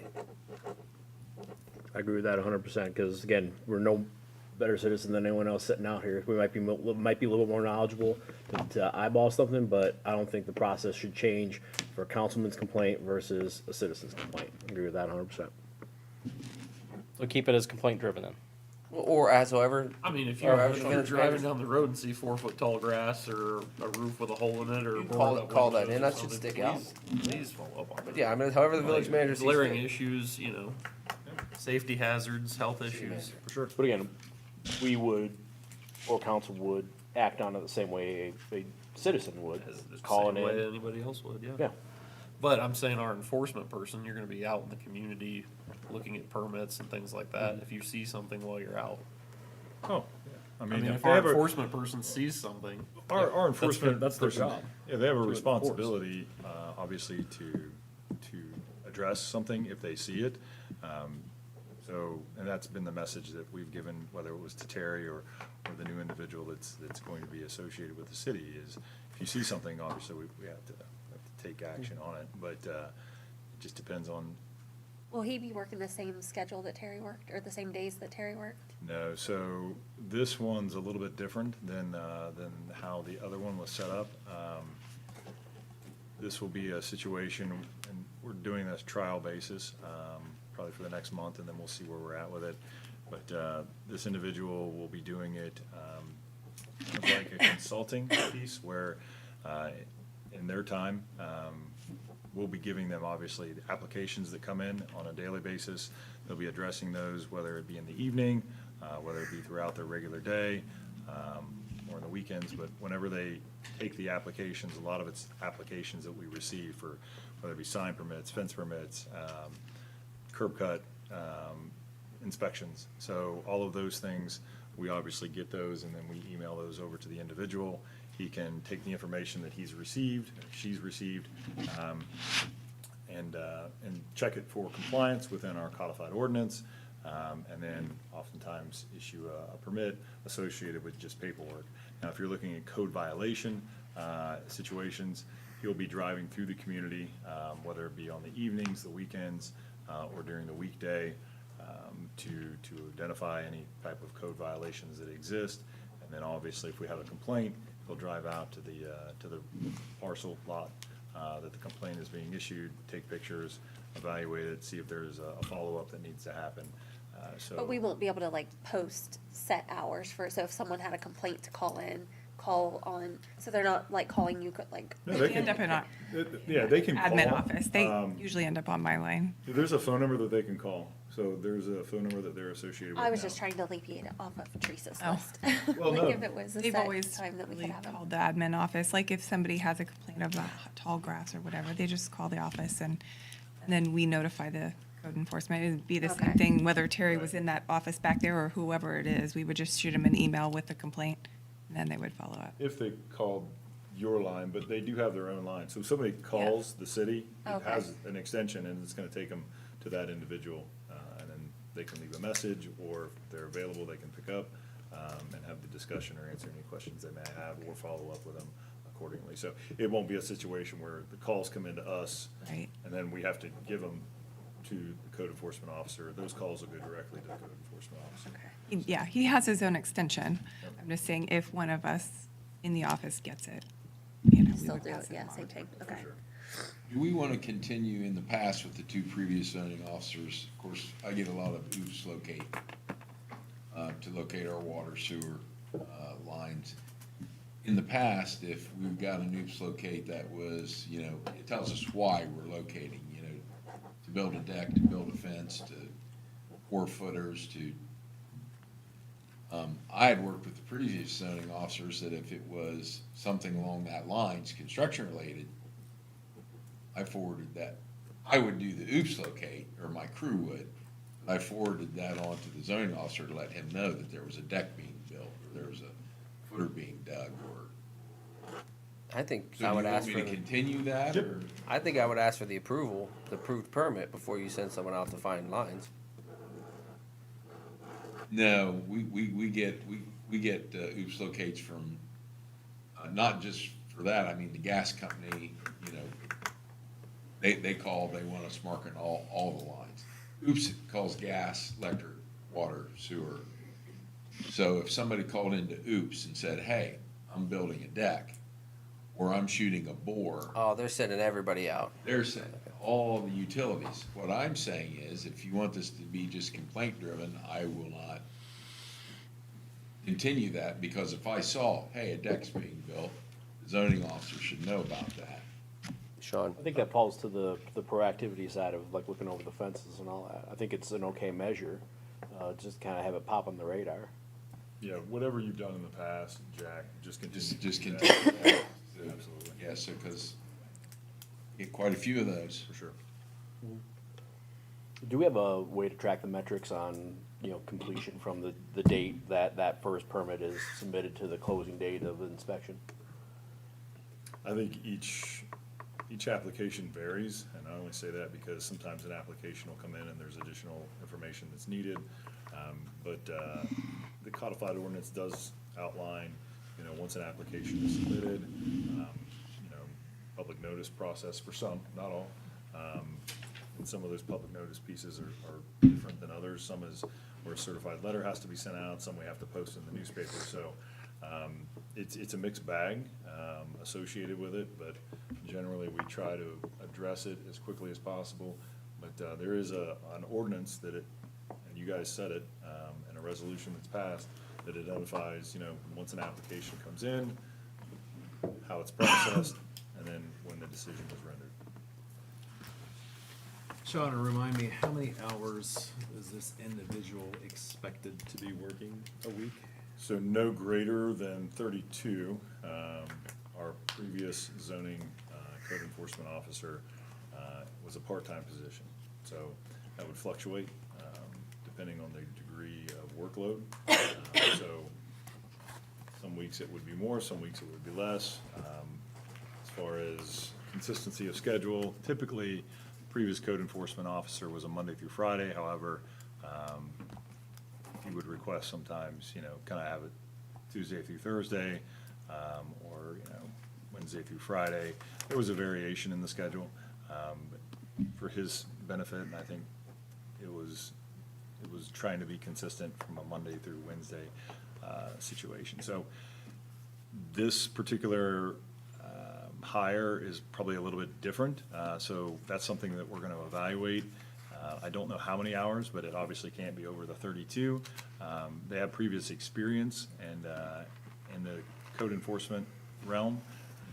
They also have a building code background, so we're hopeful that this will actually be more proficient, so that less hours will be needed to achieve the same workload associated with what we're seeing coming into the city. I would also anticipate that whenever we get a planner position, think of it this way, there's a filtration into the organization. So right now, without the planner, if a call comes in, sometimes more or less, it's gonna go to that code enforcement officer. That code enforcement officer is gonna hear it, and then it's going to disseminate the question to whether be myself, and then I evaluate it, and then I give it over to Trevor if necessary, or I evaluate it in-house. If we get a planner, that will be the first filtration system, which will be probably more efficient. They can then assess whether it's something in their wheelhouse or it does need to go to code enforcement. So once we get a planner, I think the ability for our code enforcement officer position to be more efficient and require less hours will probably be something that we can look into. I say that because obviously there's a lot of hours spent or previously spent with a person that has an inquiry, and the only way to learn about the process is you're gonna have to sit there and listen.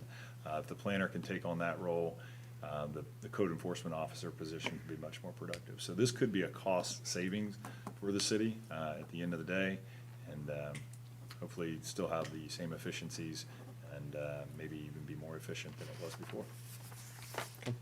That was all I had for other business. I'll let you go, Wes. Do you have anything? I have nothing. Jeff? I don't have anything at this moment, thank you. Bob? No, sir. Ms. Hollis? Just one thing, and Teresa, will you just note it for like maybe our next meeting? I want to talk about the charter commission, like a charter review commission and reestablishing that, getting that working. What is the timeline on that? It's like 2027 or 8 that they start looking. If we wait on it, Every it's- 10 years It's past. I think it's 3 years, but, I mean, it's passed with an ordinance, so I don't know if theoretically, if you can put a referendum on the ballot and change it earlier. It's required that it be reviewed every 10 years, so I don't know, and I'll have to check, sounds like Teresa's checking right now, how to step outside of that 10-year regularly occurring. My reading of the language is that you can do it no less than, so every 10 years is required. There's nothing prohibiting a yearly review. There you go. In my reading. And it has to be changed, it has to go on the ballot to be to change, yeah. And then is the commission, just citizen-based? It's all citizen-based, right? Is- How it was it's- done last time was all citizen-based. They made a Or are there recommendation to guidelines for that? council. We have it in our. I think there was one council member, wasn't I don't think No, 'cause it any was- council people. It was You gotta me, knock the Jim dust Hill, off of it first and find out. Mr. Schaub, and, So the last V. charter Miller, review was done in Rader. 2018. No, one was Oh, on. okay. Was it the same, people that are printed in the charter booklet? No. Oh, okay. Maybe one. I know, I was like, Maybe one. I think maybe one was. okay. Have to look back. Well, we don't have to do it right now. I just wanna say it out loud so I don't forget. Okay, Mr. Green? Just a reminder again about school traffic. We're back to school, back to sports, so watch the kids out on the road. That's a big one. Also, adult softball started up, so if you're bored on a Sunday and looking for something to do, they need subs, and they'd be happy to have you. Or just come heckle them in the audience. They'd be happy with that too. And the OPWC grant reminder, I know that's coming up. When we can start to file for that, so next safety and service meeting, we may want to start talking about that. Mr. Seelan? Johnstown versus Janesville Friday, right? Or is it Janesville? Zanesville. Zanesville, Friday. Is that home or away? Here. I don't want to open up a can of worms, but post this week, and obviously been a kind of a touchy issue of the past month. Solicitors, the two ordinances we have, 711 and 713, 711 and 717. I mean, I put it out there into the community. Has been a very aggressive, very lackluster push by a certain pest control company that's just been having. We had about 4 come through our neighborhood in 2 weeks. Signing up people. I work with this. Just typical sales pitches of I know your neighbor and hey, they signed up and all that kind of stuff. Had a very questionable blacktop servicing their seal coating. It was just a curiosity. It was a parking enforcement truck that had come rolling through our neighborhood. Radar went up. They were kind of skipping around different houses, skipping about every 10th house. One citizen said, maybe they're looking at the driveways that are not in the best of shape. I went back and kind of looked after, thought about that afterwards, and they skipped over a couple houses that were in bad shape, including, just they drove past. There was a selective solicitation. So I don't know, how do we start taking a look at either fine tuning it? Because right now the only youth caveat is a newspaper salesman. I know we got kids out there selling candy bars, and don't want to shut that down. But do we build that caveat in there? Do we take a look at how the solicitors are backgrounded? Because they come in, they fill out an application, they go through the background, they pay their fee. No, We don't run a background check. we don't run a background. No. Okay. We collect information like their driver's license, Okay. what vehicle and license plate they'll be driving, the hours they'll be out. Yeah, and they've been outside of that. And then again, outside of calling the dispatch number, anything else we can really do outside that? No, I mean, No. ultimately, if a citizen or resident of the community runs into somebody that's soliciting, contact our department, and we'll get them out of the area. Yeah. And But- a lot of times it's numerous. I know that, I don't want to name the businesses, but they'll bring a van load into the community, and they will drop them off at designations, districts, and then they will pick them up at certain times. Yeah. My neighborhood likes to call on these a lot, so the police are very responsive when on these, so. Yeah, and again, the responsiveness is great, no question there. But again, just taking a look at what else we can do, because I know the written cancellation piece in there that they're required to carry with them gives our citizens 3 business days that they can cancel. But again, I've never seen a solicitor. I've asked a couple, just probably 99 out of the 100 solicitors that we've ever Yeah. dealt with, they don't get a license. Right. Yeah. They don't come to us, Solicit no. within our community. Is there, is there any, again, open-ended question and can of worms. We can outright ban, but it's gonna be the same as it is now. They don't respect the code that we have now, so they won't respect that code either. But So- is there added teeth we can do to Yeah, this? we start levying fines. That's what I'm Yeah, looking you for. can fine. I mean, And you because could if they're add fines representing to- a certain pest control company, right? How do we, is there a function, is there a mechanism that in place that we can, or put in place to hold those types of companies? Would you guys cite them, chief, and then It's minor misdemeanor. It's a minor misdemeanor, subject to a fine. Mhm. Typically, we just tell them to get their stuff and leave. Yeah. And ultimately, they usually do. Yeah. A lot of times, they might just go sit at a stop sign until they're supposed to get picked up by the company at a certain time, because the van is at another community or it's no longer in the area. And you'd have to find the individual, not the company. Well, the individual is the one that, that you met, Right. and we could find them. Typically, we don't. Most agencies don't. We usually just tell them to leave. You gotta have a permit or a solicitor's tag to be in our community, and if you don't, you need to leave. Yeah, that's part of the problem too, is that the company is gonna keep bringing individuals out Mhm. here, and then we're finding the guy who's just out there doing the job that he was dropped off to do. So, Not even, probably, most of these individuals, they probably don't even know Yeah, well, you'll never what a influence or solicitor's impact that license person. is, Yep. how to get it. Ultimately, that's the truth. They probably have no idea. So just continue to call and roll with it. Yep. yeah, yep, reporting and enforcement's gonna be They're the just best trying way to to make a handle it.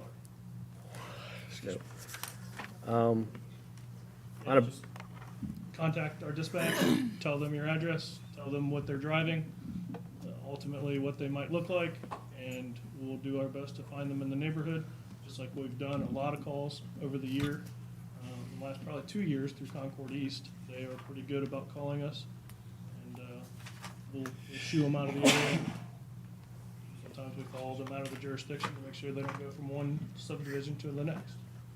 Most of these guys have to hit quotas. I know when I ran door to door, you had to hit quotas. So if you're constantly being kicked out of an area, especially out here, where it's a long way to go to another city where you can knock reasonably, you're not gonna hit your quotas, you're not gonna have your job long, you're not making money, your boss isn't hitting his bonuses, so if we report them enough and You get more usher them money for out. every quota you hit.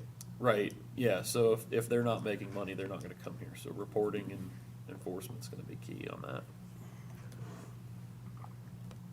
if they, and again, can of worms, I'm sorry, but if they don't present us with, if they don't present a citizen with the right of cancellation, does that where's our, there we go. Does that in turn then potentially cancel the contract in and of itself? Because I had a neighbor say, I got hit with a $300 cancellation fee, but obviously they didn't get that notice of cancellation. Does that potentially, not asking you, not gonna quote you? Okay. No, that's just more of a legal question I can answer. I really don't All right, know cool. what authority the city has. All right. All right. Anything else on that one? No? On a better I'm note, with you, I'd like to clean it up, it's just that I've seen both sides of it. does that So go it's- to rules or what does that go to? It can go with us or zoning, either one, It's probably safety and service. or safety, and it can go. take safety it. and I would roll it service. up under safety, because that's the ultimate risk. It's Yeah. annoying for someone to bang on your door and hard to sell you, but the risk is someone walking around checking doors while they're doing it, or peeking in garages and coming Yeah, back later. that's where my concern was, because they were interestingly selective about where they were stopping. And as friendly as people are around here, when you knock on a door, a lot of people will say they're on vacation, which is troubling. Because you'll go up, knock on a door, you come back down, oh, they weren't home, they're on vacation. People are friendly here. It's like, okay, good thing I'm You not nefarious. Add that to safety and service. Thank you. On a better note, I gotta say, very happy, very flattered by the response to the video that I posted last Saturday. In 9 days, we had 30,000 views, and that's pretty good for Facebook. I've thought for the past couple days how to put it into words, but I've been very flattered, very excited, very just humbled, and again, the inspiration for that video, the inspiration for the lyrics, all generated about a year ago. So it's been a work in progress. I'm a kind of a German type person, and so I don't express myself and my thoughts and my feelings about things very well. But I did find a creative outlet for that, and through the City of Johnstown, the video it put out, it came out that way. And again, 30,000 views, 200 something plus shares, really flattered. So I want to thank the community for that. So, Is that you singing? no, Okay, I just wondered when I watched it. no, it's not me singing, but an interesting development has come around, so that will come. Well, your views are gonna go down then. Jeez. Just kidding. Any other thing? I'm good. Okay, Sean? I only have one item of business. I'll cover it really quickly. Just wanted to make you aware of a slight change to the policing staff. The city, at the beginning of the year, was going to hire 2 officers after the chief assessed his needs.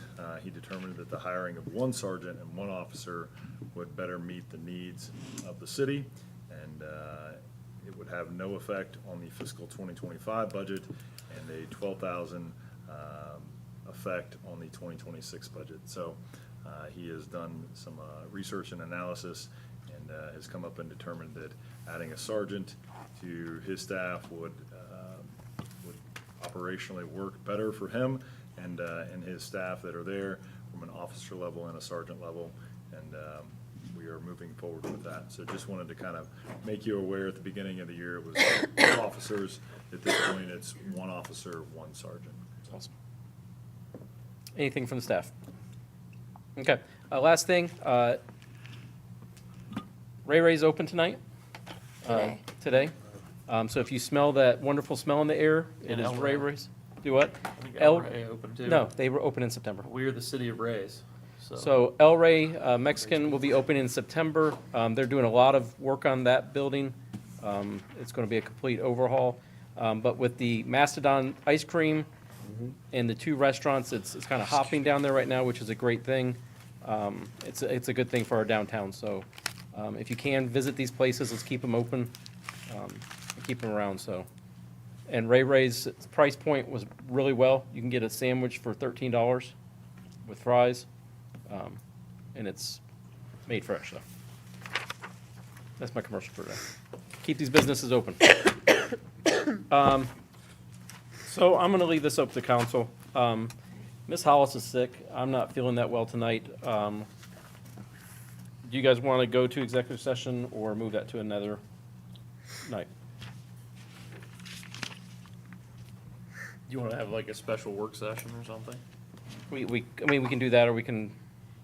How dire is this? It's not dire, it's just stuff we need to organize, get straight, and so we can move forward with the. What's the impact of waiting until the next meeting? I don't think there's that big of an impact right now. In that case, I'm with you. go lay down. Okay. Yep. Okay, so I make a motion that we adjourn. I make a motion to amend the agenda. A second. The motion to. A motion to amend the agenda is to remove 16, the executive session. I second that motion. Orsini? Yes. Dave Seelan? Yes. Ryan Green? Yes. Tiffany Hollis? Yes. Mayor Barnard? Yes. Russ Coble? Yes. Jeff Barr? Yep. Make a motion to adjourn. Second. All in favor? Aye.